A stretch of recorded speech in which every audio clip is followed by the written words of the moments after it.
We forgot to record the first few minutes of this, but here it is. Now it's recorded.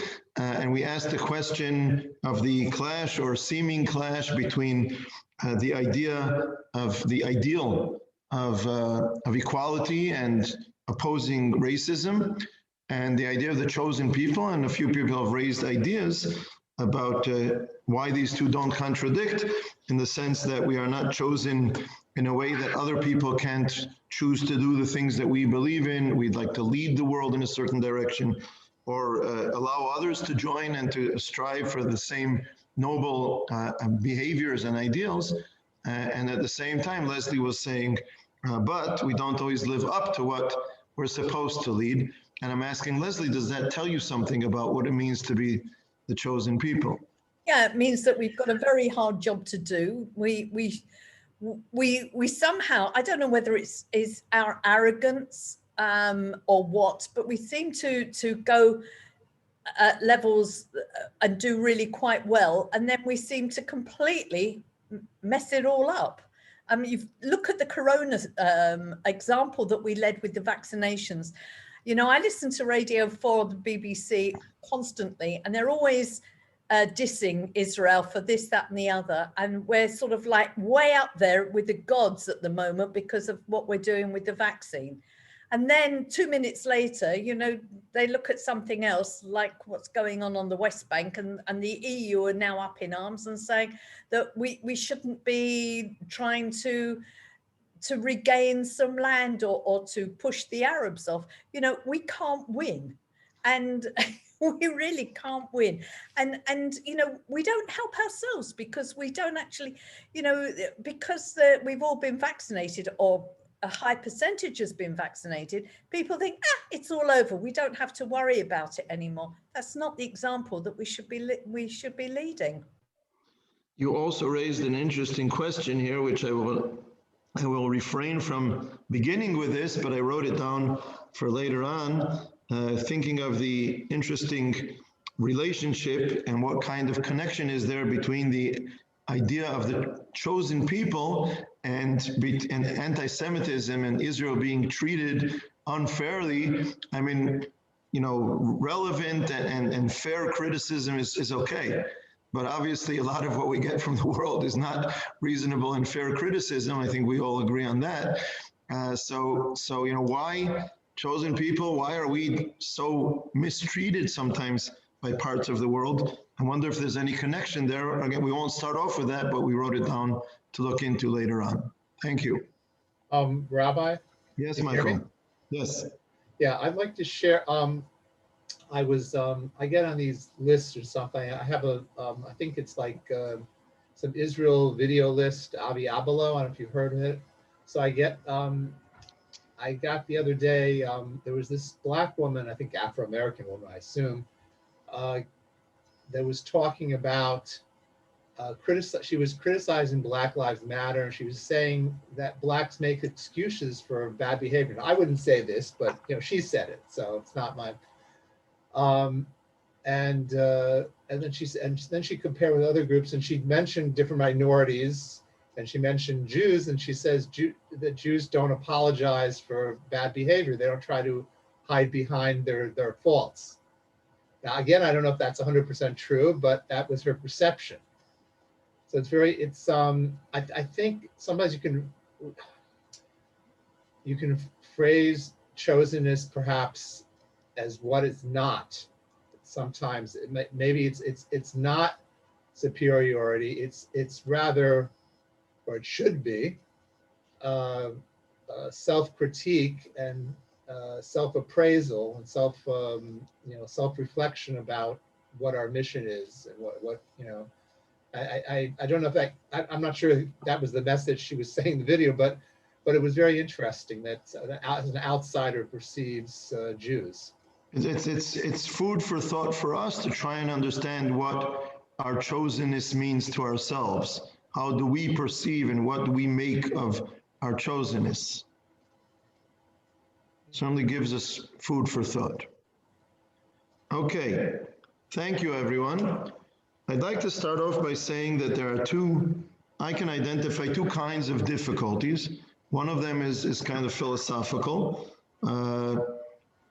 in our hashkafat olam, in our hashkafa, you want to think of equality, and you don't want to think of haughtiness, of Am Yisrael being different or being given something more than other people, which is an interesting difficulty. But again, it depends on how you define things. We'll get back to that.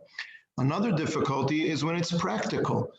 Practical difficulties are maybe the highest is not being able to marry, opposing Jews marrying non-Jews, maybe giving Jews a precedence before non-Jews in certain things. There are certainly certain halachot of separation, that their goal is to separate certain halachot of food and wine and different things like that their goal is to separate Jews from non-Jews. Why do we have halachot in the Torah that tell us to create a distance, to create a barrier? It's not just saying, perform certain mitzvot that they're not obligated to do. It's putting forward halachot of creating a distance between Jews and non-Jews. And I'll give one last example on the practical level, and that is the question of Shabbat, how do you say, transgressing Shabbat, chilul Shabbat, to save a non-Jew. Ilana, you're saying something, but you're muted. Still muted. Violating Shabbat, not transgressing. Violating Shabbat, thank you. Violating Shabbat, but you're not allowed to violate Shabbat to save a non-Jew. So, isn't that carrying it a bit far in a world where we should care and be responsible to take care of and save non-Jews and so on? So I'm not going to start off with that, but I'd like to mention these difficulties as some issues that we have to grapple. We have to grapple with it. We have to struggle with a little later on. I'd like to quote the Mishnah in Masechet Avot, in the Ethics of the Fathers, that speaks about Am Yisrael. It begins with Chaviv Adam Shenivra B'Tzelem. Every human being has a special quality in the eyes of God, being created in B'Tzelem Elohim, in the image of God. And then it goes on to say, Chavivin Yisrael, Shenikreu Banim Lamakom. Am Yisrael has a special love in the eyes of Hashem, or a special quality. They're the sons of Hashem. And then it goes on to say a third statement, Chavivin Yisrael, there's a special love or a special quality of Am Yisrael, that they were given a special gift, and that is the Torah. And what's interesting about that Mishnah in Masechet Avot is that it puts together Chaviv Adam Shenivra B'Tzelem and Chavivim Yisrael, every human being, and Am Yisrael, and two parts of Am Yisrael, being sons of Hashem and being given the Torah. And the Mishnah doesn't seem to feel any tension there. The Mishnah does not say, this is a very difficult question. The Mishnah says it kind of, it's flowing. It's okay. There's an aspect of the godly quality of every human being, and there's an aspect of the unique quality of Am Yisrael, and the Mishnah doesn't feel that those two can't go together. Maybe for us it's a question or a challenge that we have to define, how do we put them together? But it's interesting that the Mishnah sees them as going together and doesn't feel the difficulty there. I will quote, I'm not going to quote, I'm going to mention two very distinct traditions of Jewish philosophy about this issue of the chosen people. One of them is represented mostly by Rabbi Yehuda Levi. Rabbi Yehuda Levi, who lived in the 11th century in Spain, was a poet. He wrote famous songs, including some songs that we quote, for instance, in the Kinot on Tisha B'Av, about his longing for Eretz Yisrael. It's said in history that he set on a journey at the end of his life to come to Eretz Yisrael, and then it's not clear whether or not he made it. There's a story that he made it to Yerushalayim, and at the Kotel was run over, trampled by someone on a horse and killed, but it's not clear that there's historical evidence for that. But in any case, he's a great poet and a Jewish philosopher, and he wrote what is called Sefer HaKuzari, which is a very interesting book. If you want to look for an interesting book to read, it's it's medieval, but it contains a lot of interesting thought, Jewish thought. It's a story about a king, the king of Khuzaria, who was not Jewish, who has a dream that God or an angel is saying to him, your intentions are good, but your actions are not good. And he goes out to seek the truth in the world, the true actions, which reminds me of someone who used to be a member of Kinol David years ago, a family, I don't know if anyone here remembers them, a family that made Aliyah from Chile. They were not born Jewish. This was a man who went out to seek truth. And he found it in Judaism, converted, made Aliyah to Israel, lived in Ra'anana for a while, in Merkaz Klita, moved out of Ra'anana. He ended up becoming a rabbi, and he is a shaliach to the Marranos in Portugal. He's a rabbinical emissary to Marranos in Portugal coming back to Judaism. That's what became his mission in life. Fascinating. So in any case, the king of Khuzal seeks the truth, tries with the Christians, the Muslims, the philosophers, doesn't go to the Jews. They're not considered important. Ends up in a whole book that's discussing with a Jewish scholar about Judaism. And his understanding, the way he presents the idea of the chosen people, is very much about an intrinsic difference between Jews and non-Jews. Very powerful about the intrinsic difference between Jews and non-Jews. This exists also in the Zohar. The soul is different and things like that. It's important to note that there is such a tradition of thought in Jewish thinking.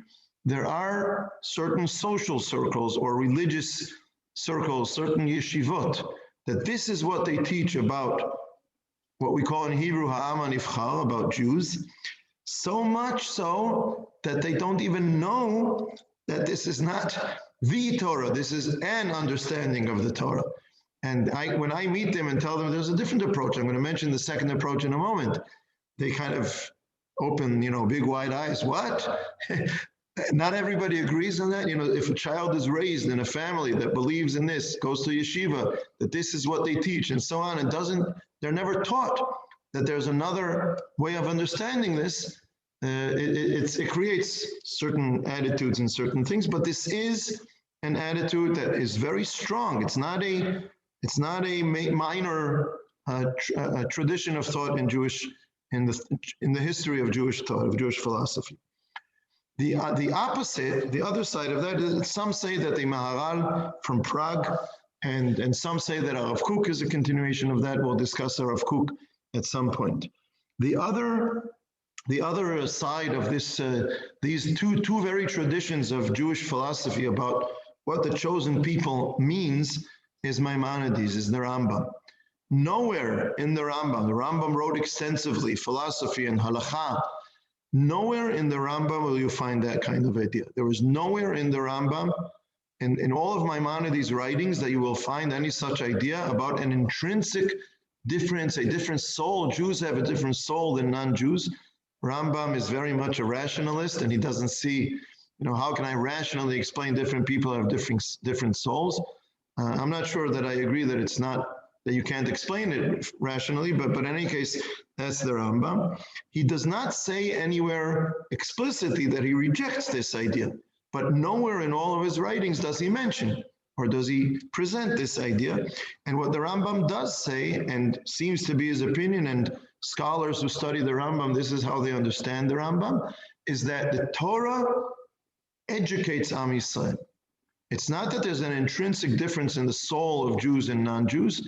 Jews were chosen, as you said before, to strive to higher goals and norms and so on, and directed by the Torah to do so, to reach these goals and to act in certain ways. So it's the Torah educating the Jewish people, educating Jews.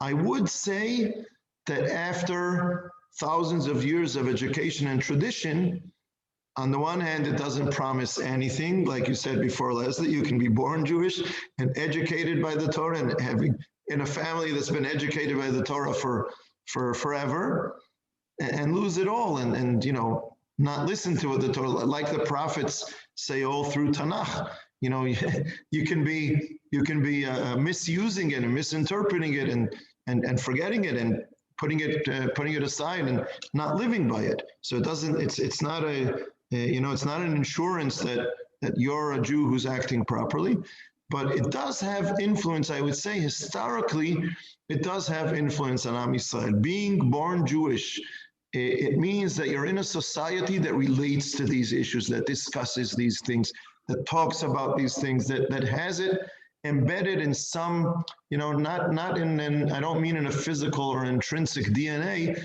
but on a national level, it's present there and is not ignored, and it has its influence on Am Yisrael historically, which does not mean anything about any individual Jew, because any individual person can be, God forbid, a horrible person, a criminal, a crook, corrupt, whatever. So it doesn't mean anybody's any kind of angel. But it's a different understanding. It's different, very different from Rabbi Yehuda Halevi, because it's saying it's not intrinsic, it's the Torah guiding and educating Am Yisrael.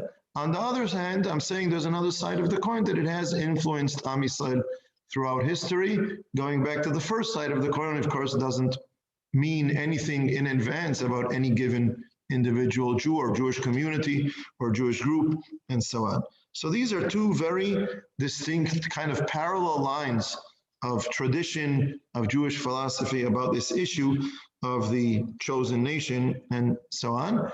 One thing that is joint both traditions, no one ever forgets that it's about a universal mission, including the Rambam and also including Rabbi Yehuda Halevi. No one ever thinks, including Rabbi Yehuda Halevi, that says there's an intrinsic difference between Jews and non-Jews.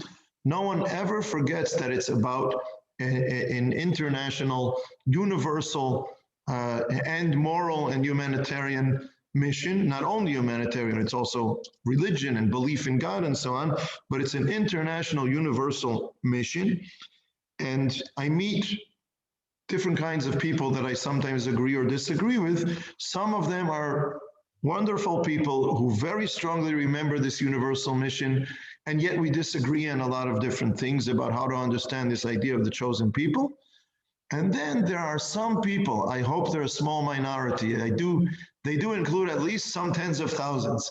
I'm not sure they have as much as needed for one mandate to get into the Knesset, but they do include at least some tens of thousands who couldn't care less about anyone who's not Jewish, who have what I consider totally distorted idea of chosen people, meaning we only care about ourselves.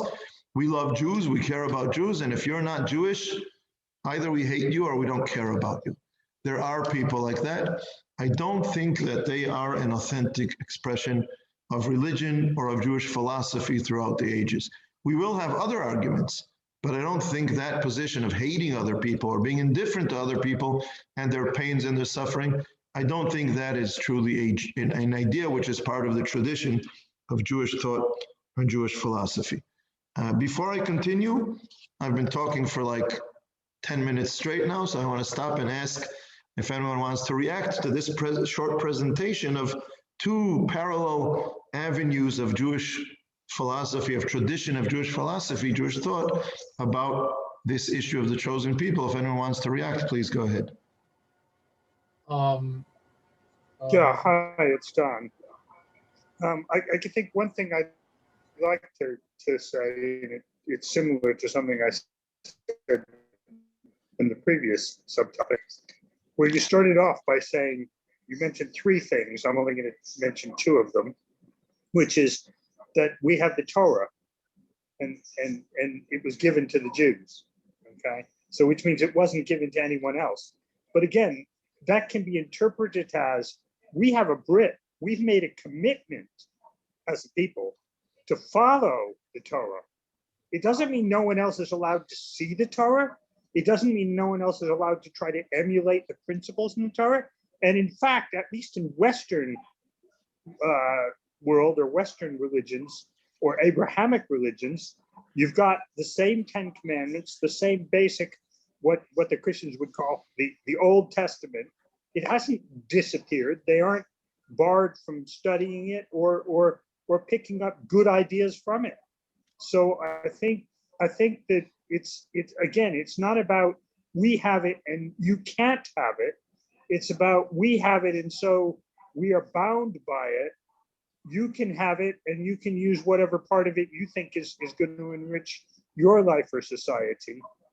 And it's an empowerment for anyone else, whereas it's a binding for us. Thank you, Don. I want to say a few things about that. First of all, thank you for raising that point. It's an important point. I will start, I don't know the full quote. I would have to ask my father for it, but maybe one of you knows it. It ends up with something about you saw the Jews chose God. Does anybody know what quote I'm talking about? It's like ridiculing somebody who was criticizing the Jews for this point of the Jews being chosen by God, and he kind of retaliated and said, you saw it, it's the Jews who chose God, or something like that. I have to ask my father for the full quote. What's this expression of a Tavian fiddle on the roof? I wish you would choose somebody else instead. Yeah. No. It's not that kind of thing. It's kind of arguing with somebody putting down Judaism because you're racist, because you think you're chosen by God, and so on. And somebody, it's like a poem. And person number two answers him and says, you can choose God also if you want to. They chose to go with God. They chose to follow God, and so on. So it's kind of making that argument in a funny, poetic way. I'll ask my father for the exact wording of that. The Jews chose God. I'm just going to write that down. But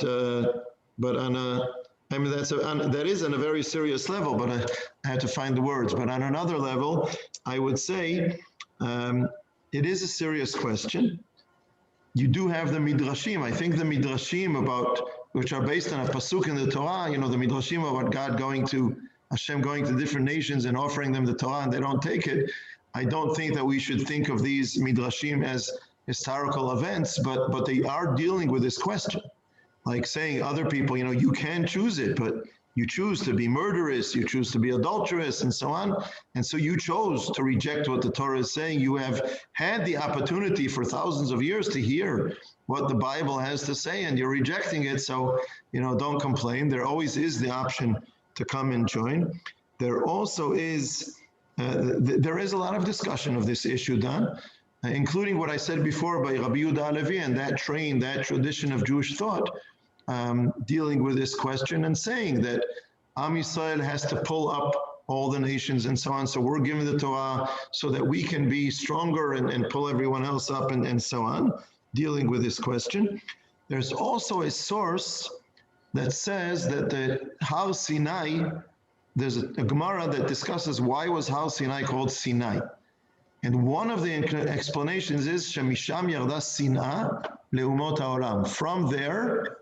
From Har Sinai, there came sinah, hatred. The word Sinai the word Sinai as coming as having the same sound as sinah, hatred for other people. Now, depends how you interpret it. One person would say, you see, the Torah was given to Am Yisrael, and we're supposed to hate all the other nations. Rav Kook says, no, Hashem is expressing anger at the other nations because they also can take the Torah and they're not taking it. So if you're indifferent to other nations and I don't care how they behave or what they do or what happens to them, so I don't care whether or not they want the Torah. I'm upset with them that they don't choose to take the Torah, and that's the way Rav Kook interprets it, which means, there's a lot to say about how you understand things, how you interpret them. And I would also add one last thing right now about this issue that you raised, Don. And that is that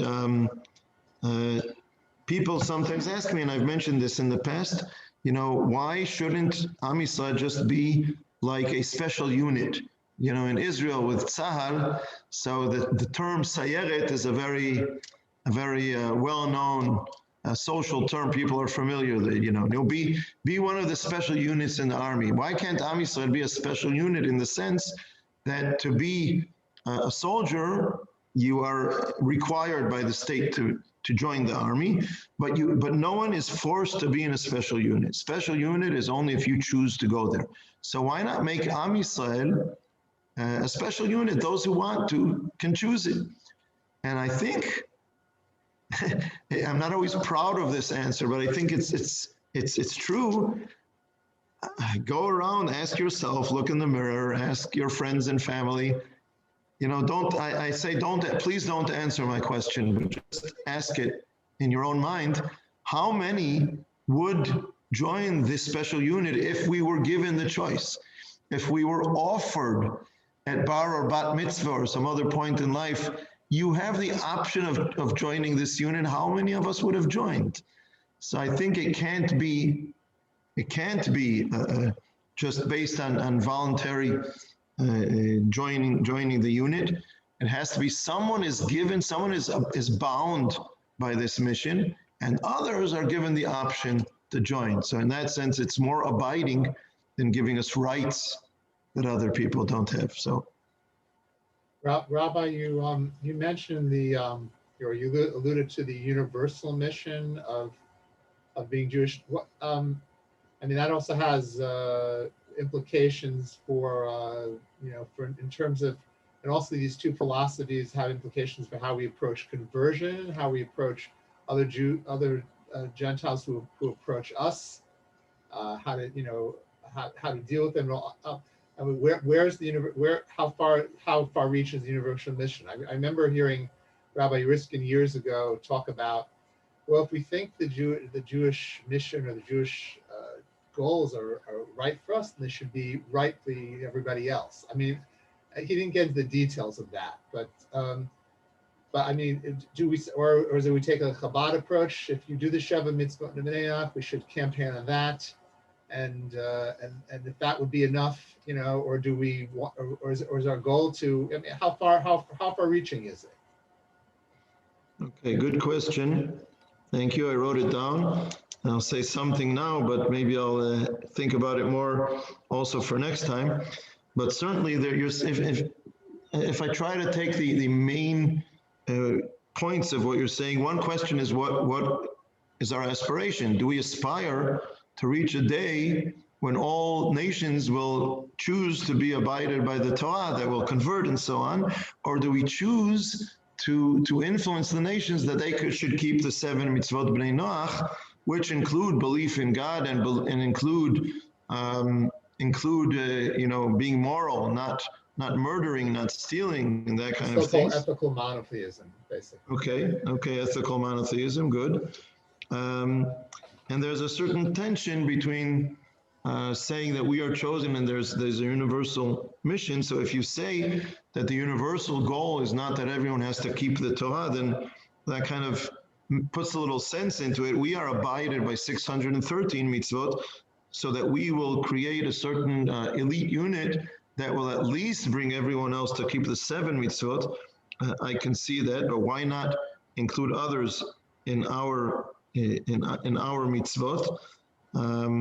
Okay, I was going to say something about that, but I don't remember right now what I was going to say about it, so I'll think about it. I wrote it down. I'll try to relate to it specifically later on.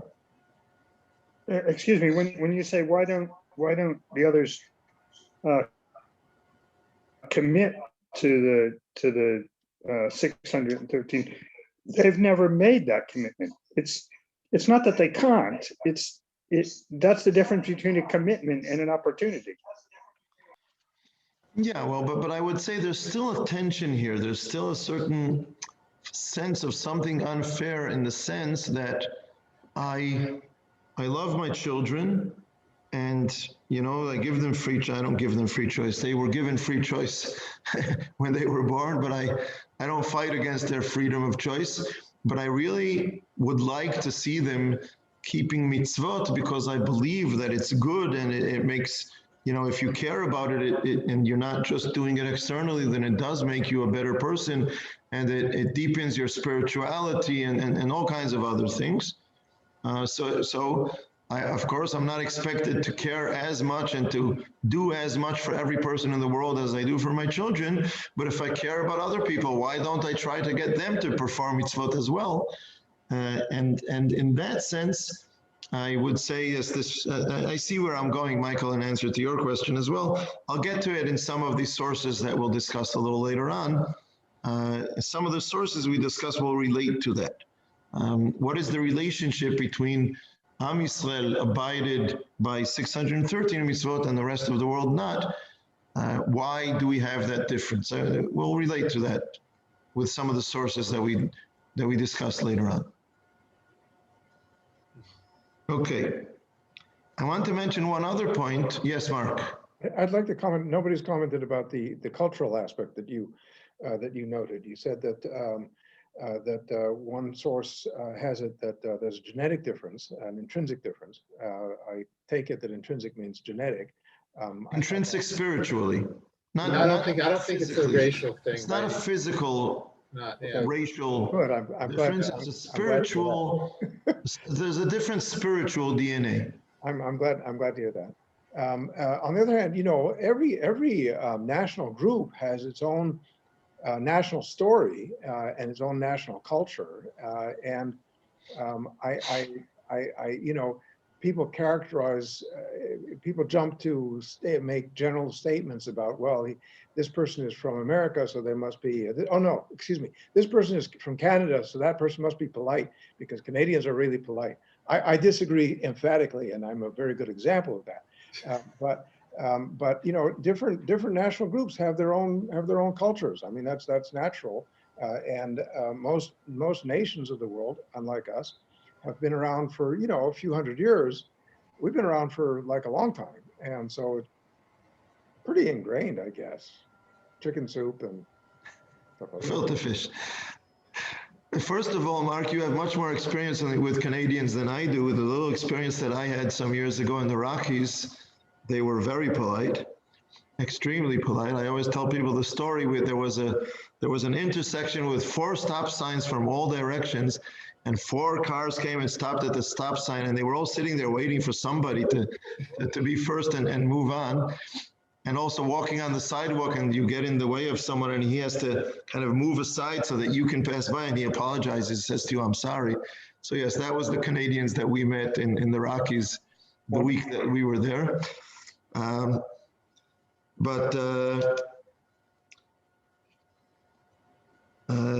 There's so many, one of the amazing things about Israel is that there's so many different cultural differences within the Jewish people.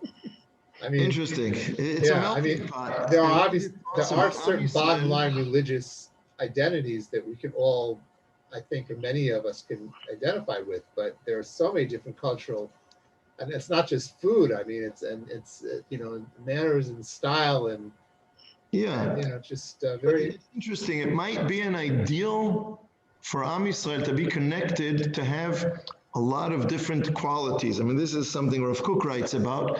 Maybe nations have more specific things in Am Yisrael because it has a universal mission.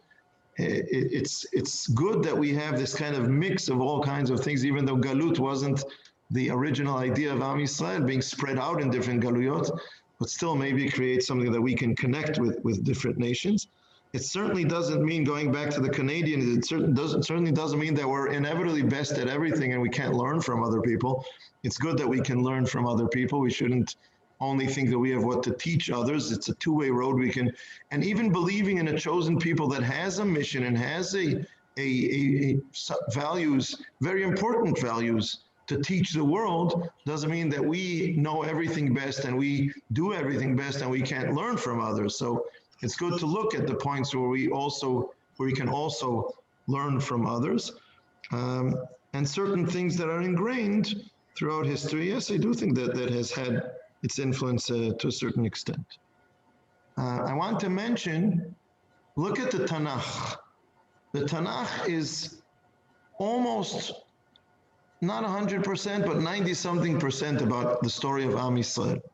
It's about when Am Yisrael behaves and does things right and we succeed in Eretz Yisrael, and when we don't and we suffer, and when we go into exile and when we return from exile, and so on. It's 95, 96, 98%. I didn't count about Am Yisrael. There are chapters of prophecy and dealing with other nations. But if you look at the beginning of the Tanakh, the first 10 chapters, the first 11 chapters of the Torah are universal, about mankind, about creating Adam and Eve and generations to Noach. And then you come to the how do you say, Migdal Bavel? How do you say that in English? The Tower of Babel. the Tower of Babel? Tower of Babel, yeah. Tower of Babel. Tower of Babel, thank you. All of this is universal, and it's in some way it's a background, because in the story of the Tower of Babel, the nations are spread out and their languages are separated and so on. And then we start with the story of Avraham Avinu. And it's also the pace. Those first 11 chapters of the Torah reach almost 2,000 years. And I always think of it as a train that's flying so fast, the fastest train in the world, maybe 600 kilometers an hour, whatever. It's zooming through, and then the screech of the brakes at the end of Parashat Noach, it's slowing down and it starts going slowly.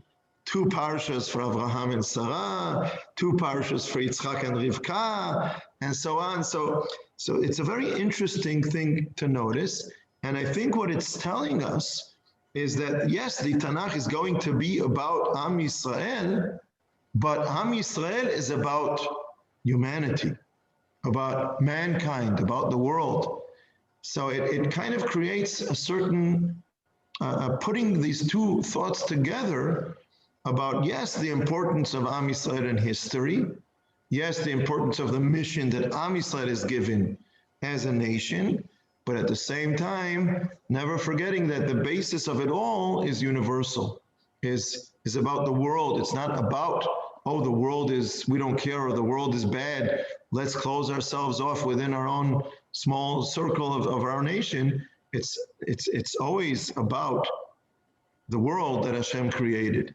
So it's an interesting, 2 different aspects. So the Tanakh is not 50-50, but in the weight of the values, there are 2 very important values here. One of them is making Am Yisrael, creating or molding Am Yisrael in the way it should be. And the other one is that it's never only about Am Yisrael, it's about the world. So I wanted to point that out as well. Eliezer, you want to say something? Yes, please. I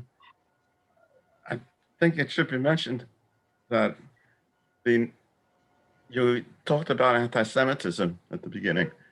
And by making a big thing of Am Skula,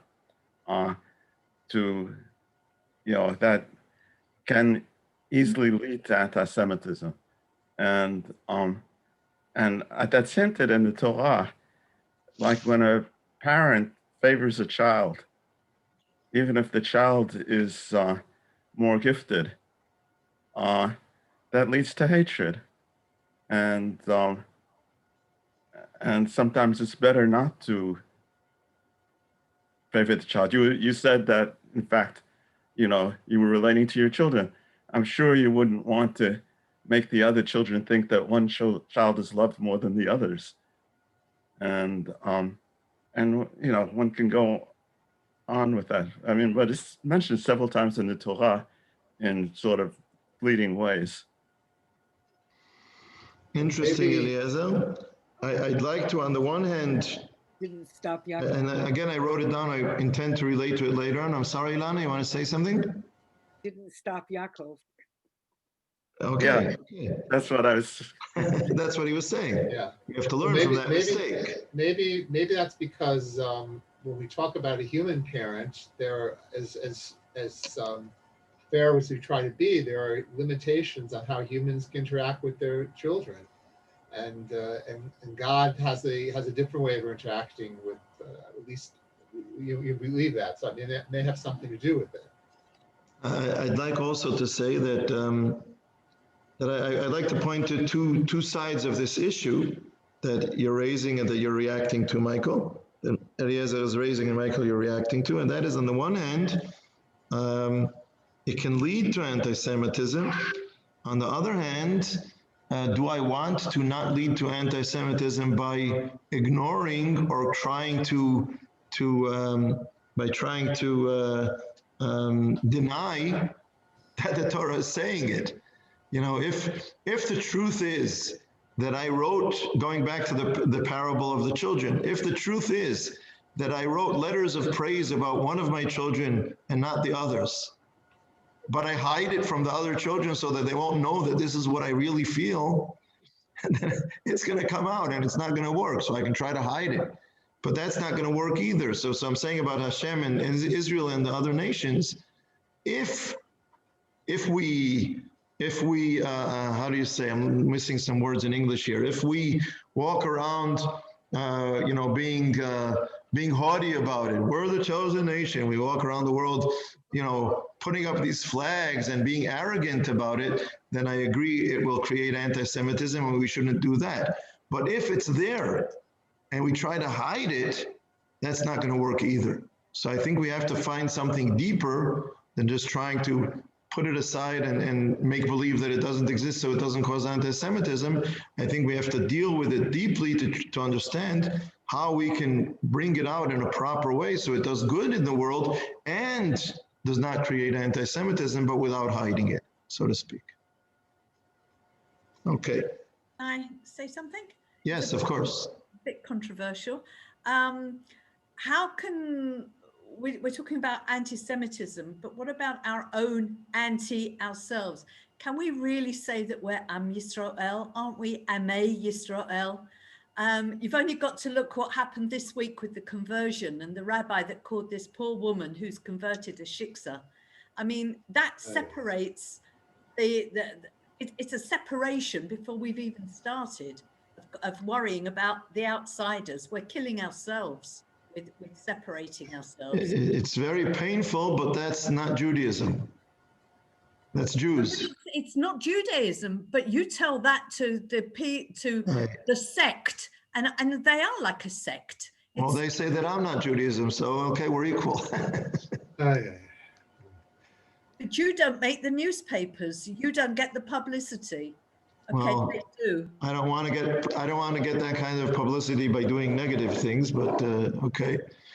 I had this experience myself recently. I don't know if any of you remember Alex, who converted. We accompanied his conversion.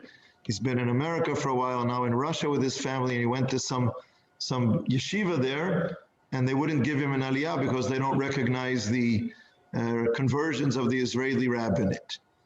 And I told him that, you know, I told Alex to give them a piece of my mind about what they're doing, how wrong what they're doing is, how much it's against halakha and these kind of things. But yeah, I know, I can identify with what you're saying, Leslie, in the sense of being upset about it and what it projects. But, you know, we'll try and influence. I'd like to go back just to mention now, we're not gonna have time to go into it in depth, but maybe we'll do something with it next time.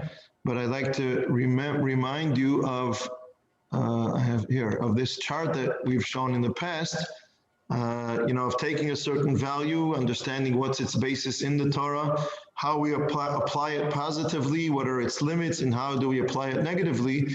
I'd like to do the same about equality and opposing racism, like some people said at the beginning, like I think Mark mentioned, what does racism mean? Where is racism wrong? Where is it relevant? You know, it's not anti-moral, if it's physical differences and so on. And where is equality right? And where are we exaggerating the importance of equality and things like that? Just to throw this out, because I don't think we're going to get to doing this today, but to kind of give us an idea of where we will be headed, and also what is the proper understanding of the Torah. I'd like to share with you two experiences, two of my experiences. On one trip, on the same trip, I think it's 5 years, it's going to be 5 years ago after Pesach, Oshra and I traveled to California We participate in a Shabbaton of the Beit Hillel rabbinic organization, seven rabbinic scholars, 5 men and 2 women. We all attacked Pico Robertson in LA on the same Shabbat, going to all the different shuls, people's homes, Friday night, Shabbat afternoon, all kinds of things. And since we didn't pay for the flight to California, we also allowed ourselves to take a few days trip. We had to be back by the next Shabbat. So we took Monday, Tuesday, Wednesday, came back on Thursday, flew back to Israel before Shabbat. We flew out on Thursday night. To make a long story short, the plane was supposed to take off at 2, but took off at 5, which when you have to make a connection on Friday in New York to get to LA, starts making you feel uncomfortable. We missed we changed the connection, missed the second connection, made a third connection in New York to get to LA. Landed in LA, 4 p.m. in LA, Shabbat is 7:30. Our luggage didn't come because we made the plane last second. So we had to wait till all the luggage came through to discover that ours didn't come through, to sign a document that they're going to bring it to us. They brought it to us on Shabbat afternoon. Get to a car rental because we rented a car. And the shuttle that took us to the car rental took half an hour to come. So it's 5 o'clock, 5:30, Shabbat is 7:30. We're online in this car rental. So now you start thinking to yourself, should I say to all these people in Los Angeles at the airport, hey, I'm Jewish, I keep Shabbat, can I move to the front of the line? Of course I didn't say that. When it was my turn, the woman who was giving me service for the car rental had a big cross, and I'm wearing my kippah. So far in America, I wear my kippah. We'll see what happens in the future. So I'm wearing my kippah, and she looks at me and she says to me, no initiative of mine, she says to me, oh, wow, what a privilege to serve the children, the people that God chose. Now, did this make me feel proud and happy? I'm spreading the name of God to the world, or did this make me feel uncomfortable? So on the one hand, I believe in this. I believe there's a mission from Israel to the world. On the other hand, how do I want it to be expressed? How do I want other people to relate to me? There was difficulty with the car when I went out to take the car, and I had to go back in, and I used her protectia because she wanted to help the man with the kippah, the people that God chose. So she helped me out, but I wasn't very comfortable with her saying that out loud. And then on the trip, after we were in Los Angeles for the Shabbat, on Sunday afternoon, we drove all the way up to somewhere near Yosemite. We did some hikes in Yosemite for 2 days. And one of the things that I noticed there in Yosemite was the lack of the racial mix. There was a lot of racial mix. People touring together, young people, different races, different colors, talking to one another, friendly, together. People who were mixed, mixed marriages, different races married to one another, couples of different races married to one another. And I thought to myself, wow, that's so beautiful, so nice, it's so pleasant, as long as it's not us. And that's the point I want to make. So on the one hand, I was saying about everybody else, it's so nice that you can mix these different races and so on, as long as it's not my children, right? I wouldn't want my children with all these different people and nations and races and so on. So what is this saying about us? That on the one hand, we think of the rest of the world, that it's really nice that you're mixing with one another, as long as it's not us mixing with everybody else. So I'd like to deal with this.